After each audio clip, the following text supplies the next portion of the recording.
오늘도 이어서 아브라함의 믿음에 대해서 살펴보고자 합니다.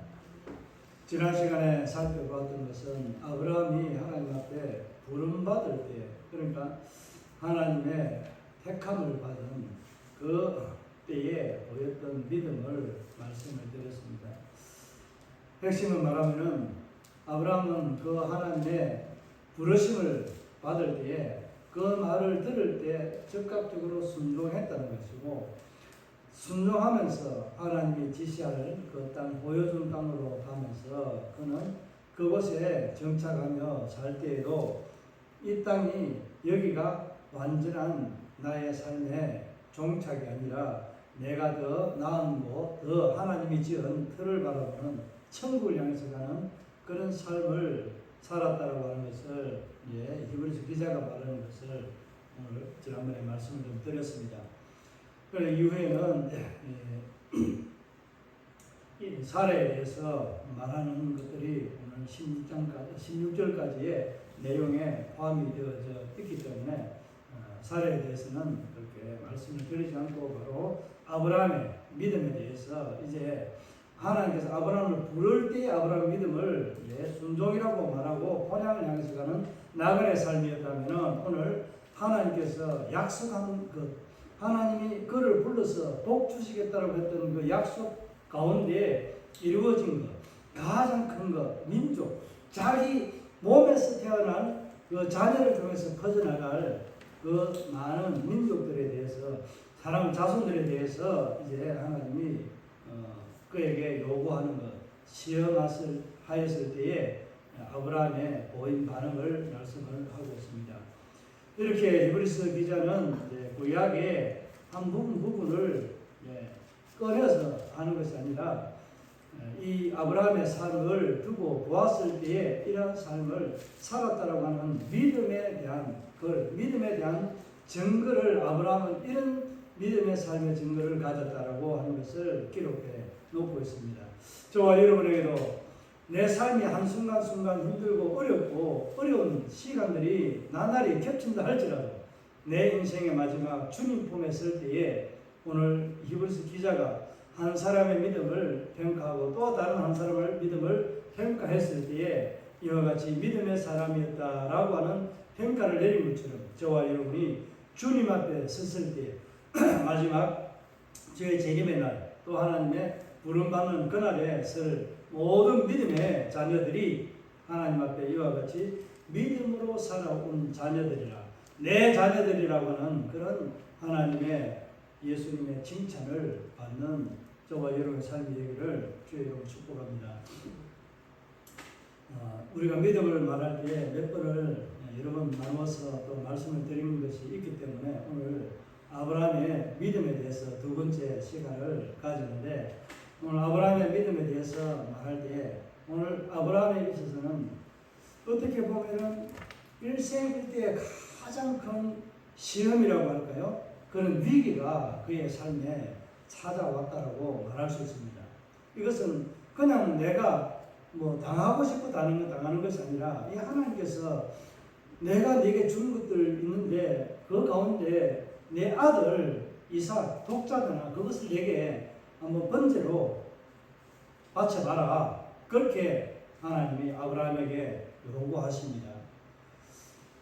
근데 여러분, 줬다 뺐으면은 뭐 한다 하죠? 저희 밑에서는 저희 경상도 사투리로는 이마에 솔난다, 혹이 난다, 그렇게 표현합니다. 그러니까 줬다가 빼앗는 거, 이게 참 가당치나 하는 건지 이해가 안 갈 수도 있습니다. 오늘 아브라함의 믿음의 삶을 보게 되면 하나님께서 오늘 아브라함에게 한 약속들이 있는데 약속 하나를 이야기하는 것이 아니라 약속들이라고 그렇게 말합니다. 하나님께서 아브라함에게 복을 주시겠다고 했던 그 약속에 대한 내용들이 창세기 12장에서는 몇 가지가 있었다고요?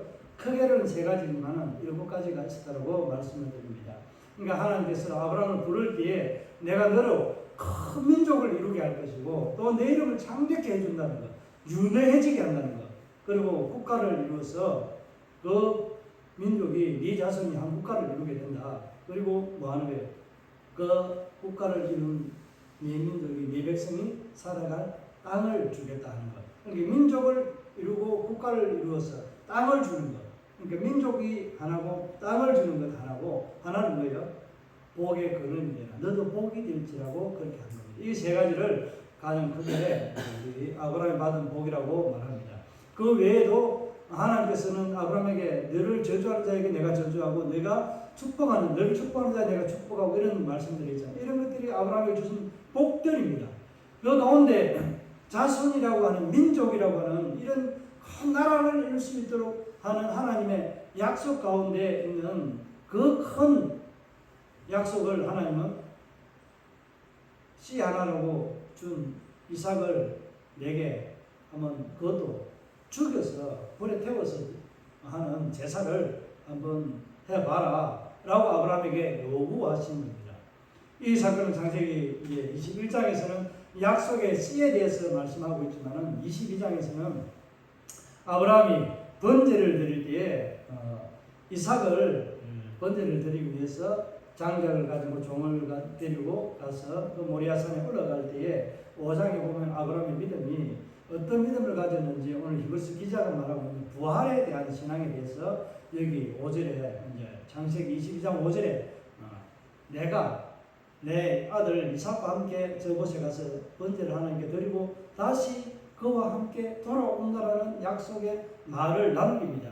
이것이 바로 부활의 신앙이라고 말합니다. 이것은 다음에 우리가 이제 아브라함에 대해서 좀 더 세부적으로 나눌 때에 좀 살펴보려고 합니다.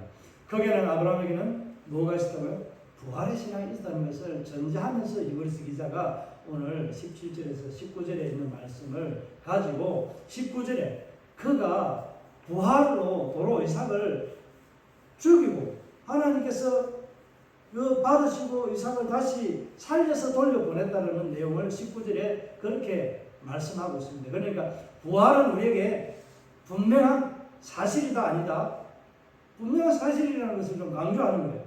부활을 말하고 있는데 그것을 더 강조하는 것이 다시 받았다라고 그렇게 엄밀하게 말하면 돌려받았다라고 하는 표현으로 19절에 말하고 있는 것을 보면 우리에게는 부활이라는 것이 분명한 사실입니다. 누구를 통해?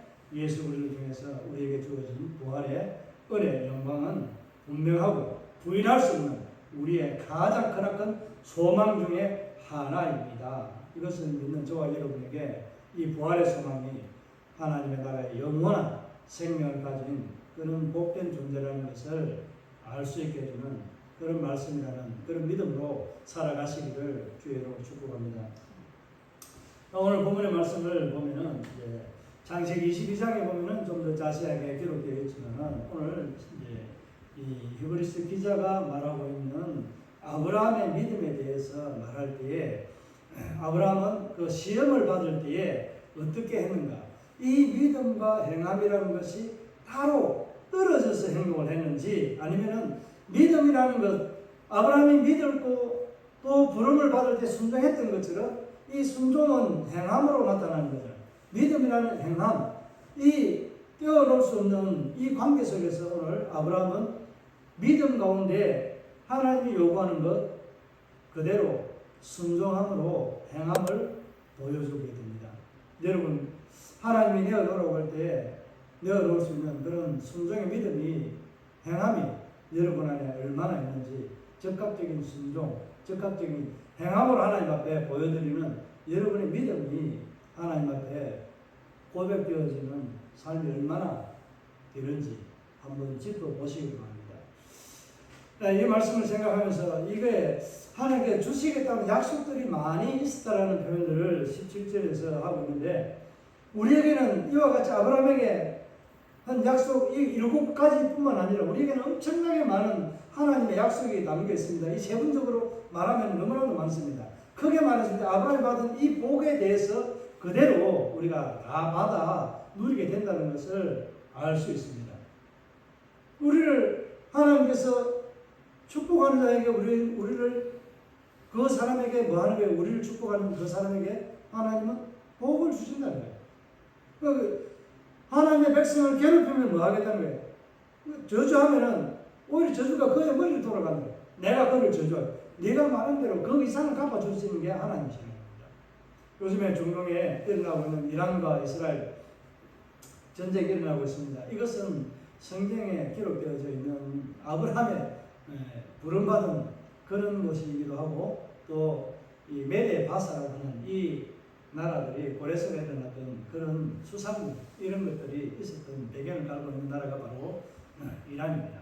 그래서 마지막 전쟁은 이란과 이스라엘의 전쟁으로 발명한 마지막 아마겟돈 전쟁이라고 그렇게 표현하면서 마지막 주의 재림이 일어날 징조가 바로 그런 것이다. 제3의 전쟁이 바로 이것을 암시한다 하는 내용들을 많이 이야기들을 하고 합니다. 이런 것들은 내버려두고요. 오늘 이 말씀을 보면서 약속들을 받았는데 하나님께서 내가 아브라함에게 주겠다고 했던 이 약속들에 대한 것들 가장 큰 먼저 했던 약속이 우선적으로 좀 비중이 크다라고 보시면 됩니다. 또 동시에 똑같이 다 말하는 거예요. 그것을 이제 순서적으로 놨을 때 아브라함이 받을 복을 자손을 창대하게 해주겠다 했는데, 그 창대해 주겠다고 했던 시발점에 아직 씨가 없습니다. 아브라함이 씨가 없어서 어떻게 해요? 애굽으로 내려갔을 때 그 애굽의 여종 그 하갈을 데리고 씨를 받아서 이제 퍼뜨리려고 하고, 엘리에셀 하여튼 아브라함이 여러 가지 방면으로 자기 자손을, 자기 씨를 이제 자기 후손을 이어나가려고 합니다. 그런데 이것을 하나님은 철저하게 다 차단해버리잖아요. 아니다. 롯이라고 생각했을 때 아니라고. 그건 아니라고 합니다. 하나님 분명하게 말씀할 때 내 몸에서 날 자가 맞다라고 했는데, 내 몸에서 날 자가 누구였어요? 정실과 남편으로 인해서 맺어진 그 부부로 인해서 태어날 아이가 맞다라는 거예요. 그래서 하갈은 처잖아요. 그러니까 어찌 보면 처가 아니라 뭐를 드는 거예요? 이제 접실로 해서 아이를 받는 그런 이제 사람으로, 이 사라와 아브라함의 아이가 없으니까 자기들 인본주의 생각으로 낳은 아이죠. 이스마엘에게도 하나님께 복을 주시는데, 아브라함이 씨이기 때문에 복을 주는데 하나님을 대적하는 자로 살아가지 않게 하고 아브라함이 누릴 수 있는 복에 대한 것들을 그대로 또 이스마엘에게도 줍니다. 그런데 이 사건이 어떻게 이루어집니까? 아브라함이 100세 때 아기를 낳았는데 이삭이 젖은 때 뒤에 큰 잔치를 했다라고 그렇게 표현하고 있습니다. 이때에 이 하갈이 이스마엘을 낳았다고 내 아들이 장자고 너는 찾아야, 이런 식으로 이제 이 유산을 받고 적통을 이어가는 사람은 나야, 이렇게 하고 하갈과 이삭을 핍박하는 거예요. 이때부터 이제 사례가 뭐래요? 하갈과 이 이스마엘을 쫓아내려고 합니다. 내가 너무 괴롭다. 그렇게 해서 쫓아내려고 했을 때에 방송 대복을 할 때 하나님께서 그에게 찾아가서 너도 이와 같은 복을 누리게 된다고 말합니다. 이게 이제 이스마엘과 이삭의 영원히 이제 같이 함께 할 수 있는 그런 길이 되고 배경이라고 말할 수 있습니다. 아브라함이 이제 이삭을 이제 얻게 되는데, 그러니까 자기 몸에 사례를 통해서 태어날 그 아들 이삭을 통해 주실 하나님의 씨라는 겁니다. 그 하나님의 씨가 이제 온 세상에 이름을 떨치고 유명해지는 그런 아이로 하나님께서 만들어 주시겠다라고 그렇게 약속합니다. 그 약속을 이루시는 그 하나님께서 이삭을 어떻게 해요? 하나님께서 내가 약속한 것들 가운데서 이삭을 나를 위해서 독자 이삭을 좀 번제로 바쳐봐라. 그렇게 하나님은 아브라함에게 시험을 하게 됩니다. 그런데 우리가 시험을 하게 된다고 말할 때 하나님은 친히 시험한다고 했습니까? 안 하신다고 했습니까? 시험 안 하신다고 그렇게 야고보서 1장에서 그렇게 말하고 있습니다. 그런데 사람이 시험을 당하는 것은 뭐라고 말합니까? 자기 욕심에 걸려서 시험에 빠진다고 합니다. 이 이제 우리가 시험이라는 것과 이 유혹이라는 것에 있어서 우리가 착각하고 뭐 헷갈려하는 그 동요처럼 그냥 사용해버립니다. 예수님께서 마태복음 4장에 보면은 1절에 보면은 시험을 분명하게 뭐라고 해요? 마귀에게 시험을 받으러 갔다라고 그렇게 기록해 놓고 있습니다. 그 앞에는 뭐라고 말하고 있을까요? 성령에 이끌려 갔다라고 말합니다. 그러면은 하나님은 자신이 예수님이 사람이기도 하고 하나님이신데 어떻게 마귀에게 시험을 받으러 갔다, 이게 말이 되는지 뭐 이해가 되는지 이는 논쟁이 있을 수 있습니다. 여러분은 우리에게 시험에 빠지는 것은 이게 시험은 아니라 우리가 세상의 유혹에 넘어가는, 마귀에게 유혹에 넘어가는 것은 자기 욕심에 이끌려서 유혹에 넘어가는 것이고, 시험은 우리가 어떻게 돼요? 인내하고 패스해야 될 단계가 바로 시험입니다. 예수님이 인내하고 어떻게 했어요? 마귀에게 시험을 받으러 갔을 때 견뎌낸 겁니다. 네, 한마디로 말하면 예수님은 말씀으로 아버지의 그 뜻과 은혜를 우리에게 이루어 나가기 위해서 견뎌냈습니다. 이런 시험은 견뎌야 됩니다. 견딜 때에 하나님 물리쳐 주시고 이렇게 하고 하는 이 기도하면은 이루어질까요? 안 이루어질까요? 우리가 기도할 때 안 이루어지는 응답이 없는 경우, 잠잠한 경우가 이런 경우입니다. 하나님 이 시험을 통과하기를 원하는데 여기 이 지점까지를 통과해야만이 끝나는 시험을 중간에 가서 하나님은 기도했다고 들어주고 이렇게 하시는 그런 이 기도가 아니라는 거예요. 때로는 들어주는 기도도 있습니다. 이런 경우도 있다는 것을 여러분이 생각하셔야 됩니다. 왜 기도를 안 들어주실까? 의문스럽게 의아해하지 마시고 하나님께서 우리에게 시험이라는 것을 가지고 아브라함에게 오늘 시험하는 요 과정의 시험. 그러고 나니 하나님은 아브라함을 인정할 때에 이 창세기 15장에 뭐라고 말합니까? 여호와를 믿으니 그것을 의로 여겼다고 말하는데 이것은 창세기 22장에서 나오는 아브라함의 믿음에 대한 시험입니다. 그런데 전혀 다른 이 측면에서 아브라함을 하나님은 뭐라고 여겨요?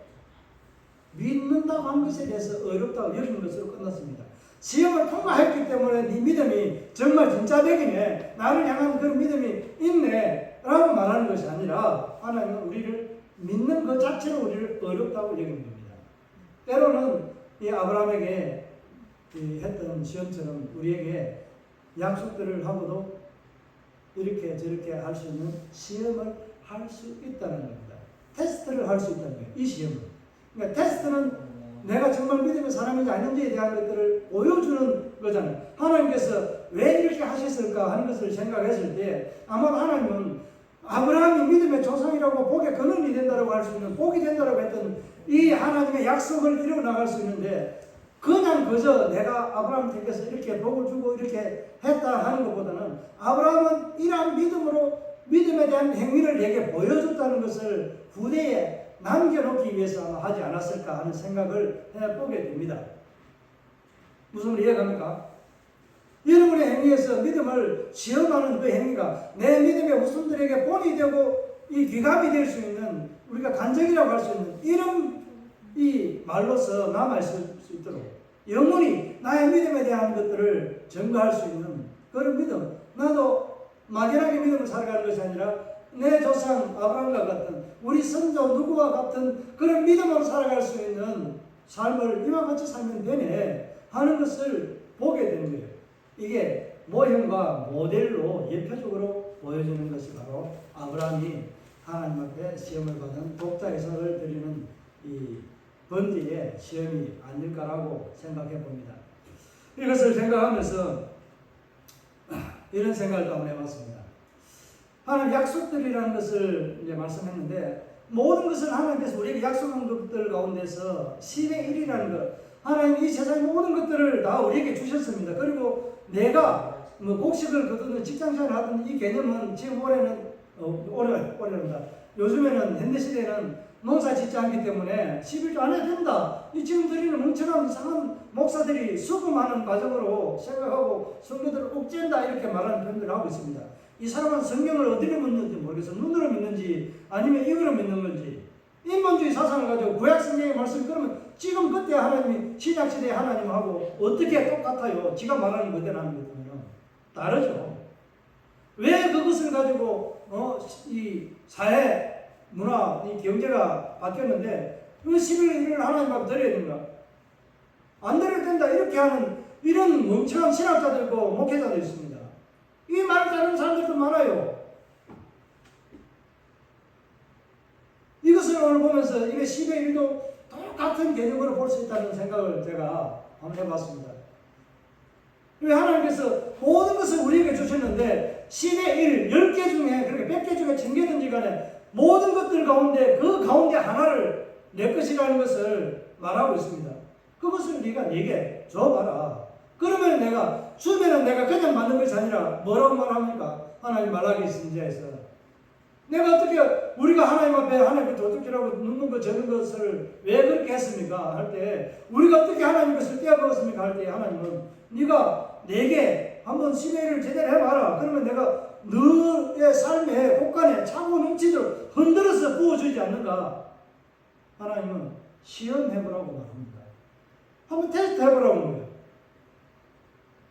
이 말에 있어서 아브라함의 믿음과 우리의 10의 1에 드리는 이 개념을 적용한다면 어때요?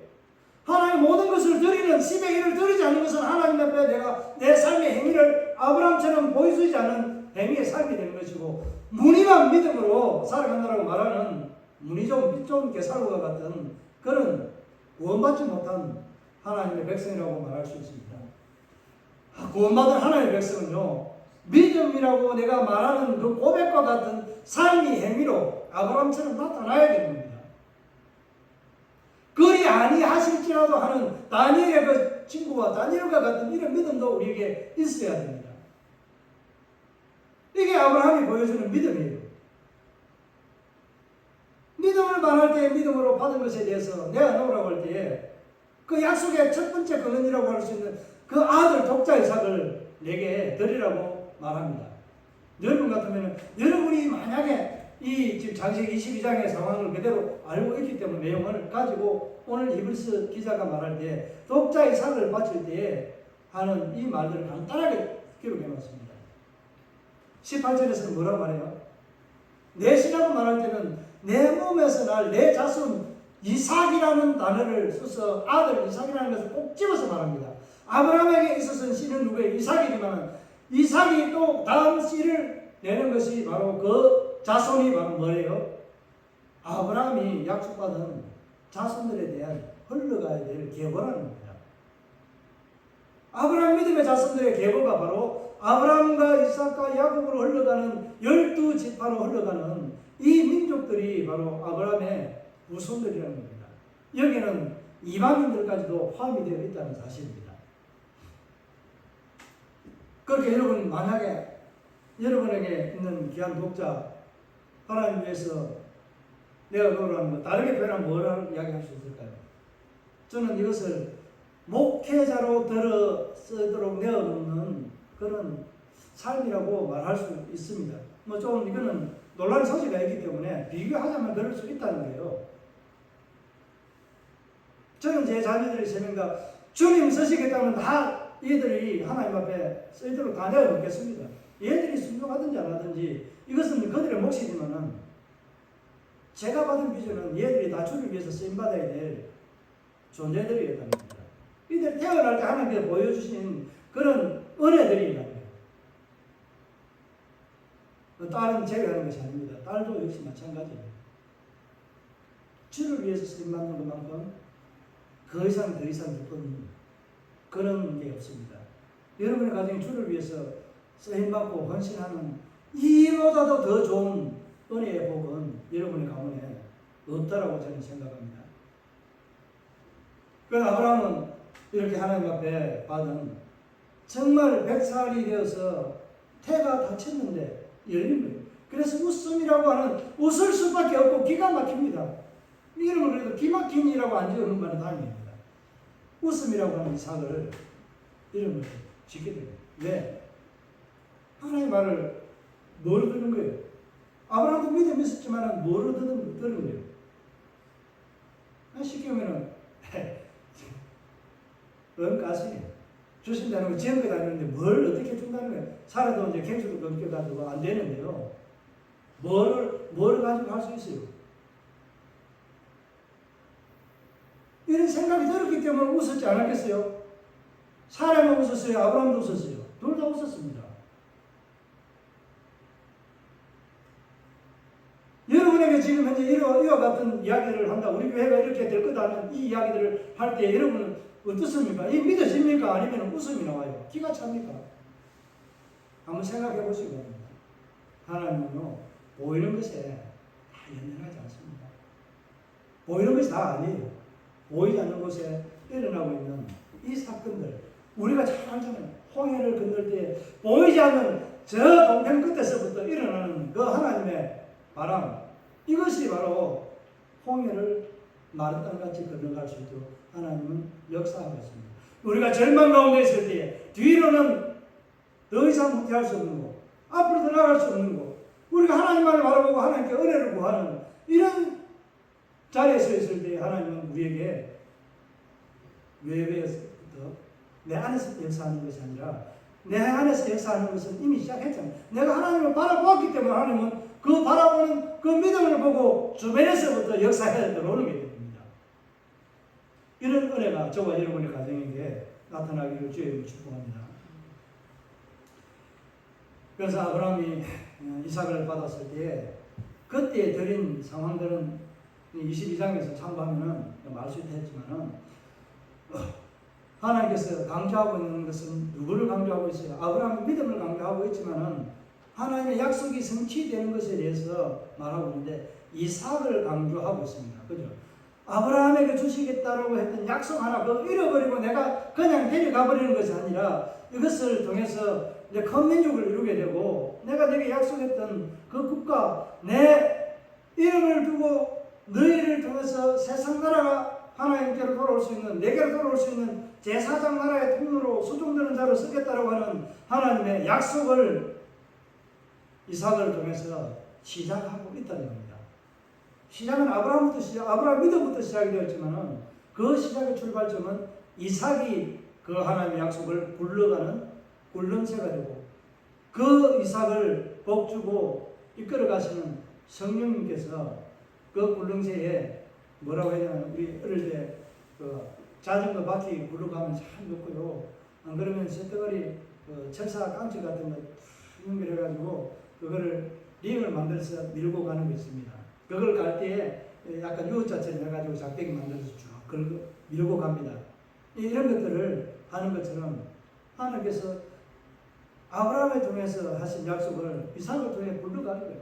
우리가 눈을 말 때 처음에는 한 주먹 가지고 좀 말아가면 어떻게 돼요? 엄청 크게 가죠. 내가 굴릴 수 없을 만큼 가잖아요.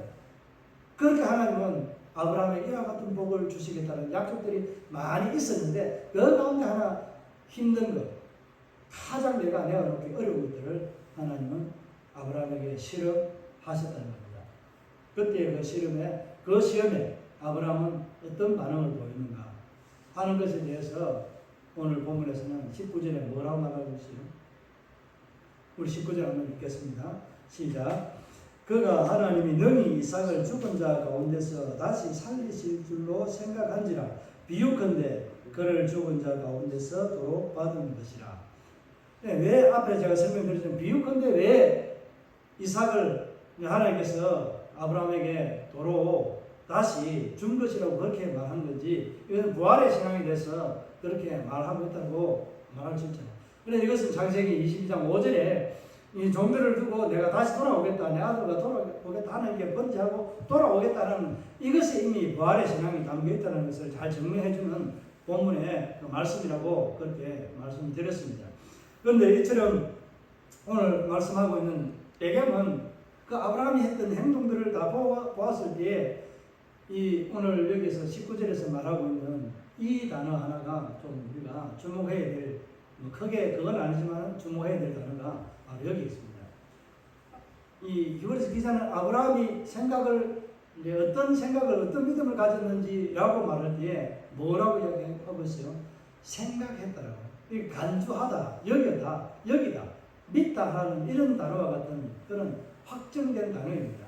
그러니까 아브라함은 뭐 한다는 거예요?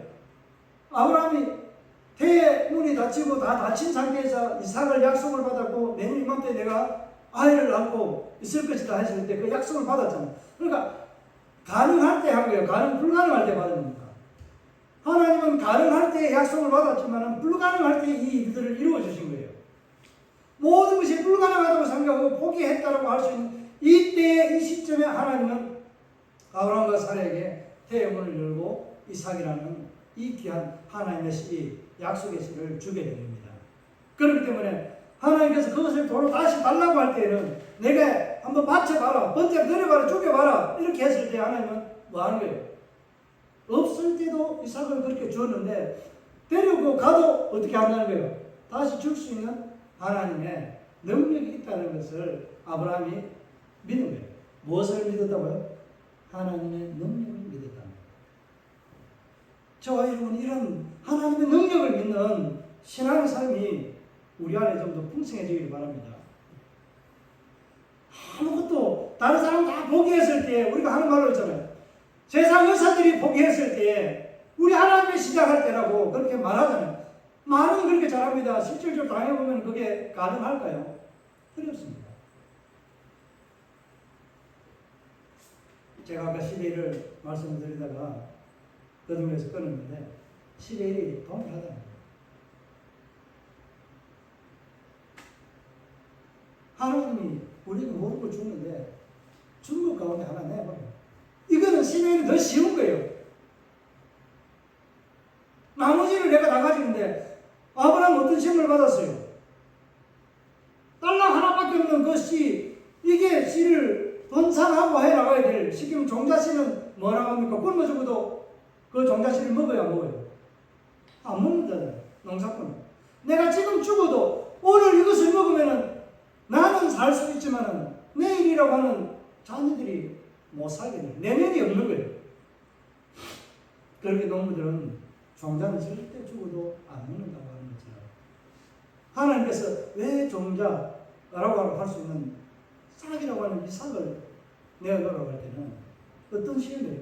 내 전부를, 내가 받은 전부를 다 하나님 앞 드리라는 거예요. 10의 1을 개념에서 보면 어떤 거예요? 구는 내가 가지고 누리고 하나를 드리는데 그게 뭐 그리 아까워서 못 드려요. 벌벌 떨어요. 모든 소득이 하나님 앞에 10의 1을 드리시기 바랍니다. 모든 소득이 하나님 앞에 10의 1을 드려야 되는 거예요. 이게 맞는 거예요.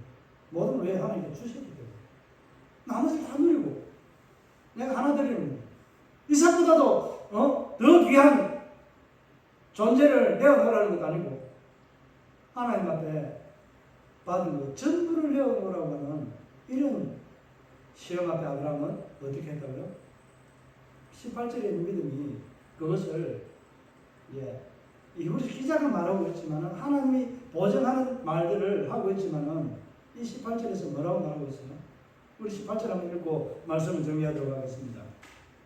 18절입니다. 그에게 이미 말씀하시기를 내 자손이라 칭할 자는 이삭으로 말미암음이라 하셨으니 이건 장세기 21장 22절에 이미 약속한 말씀입니다.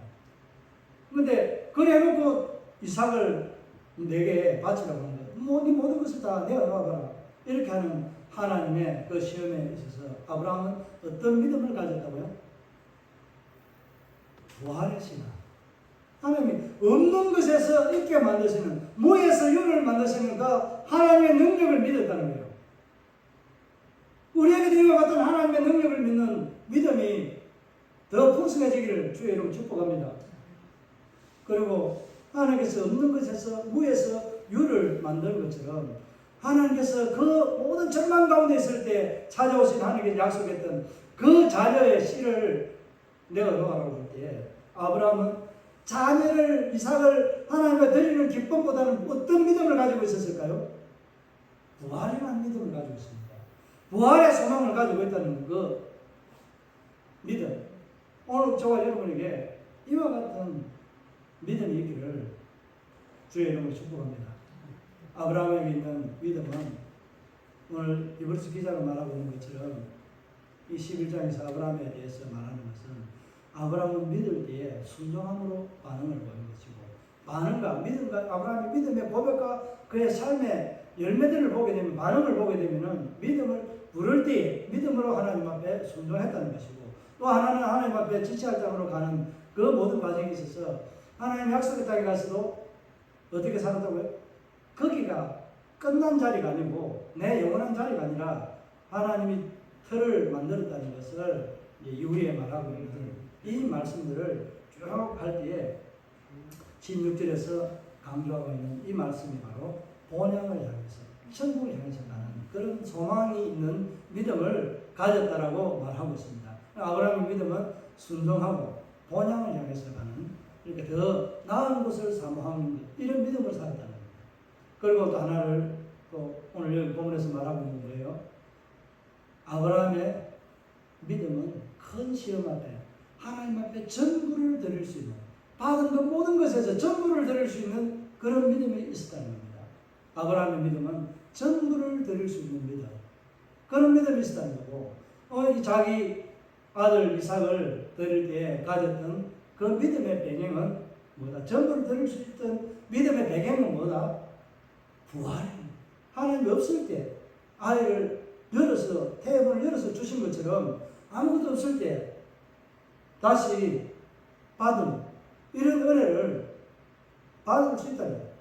그러니까 아브라함이 하나님을 드려도 이삭은 다시 뭐 하는 거예요?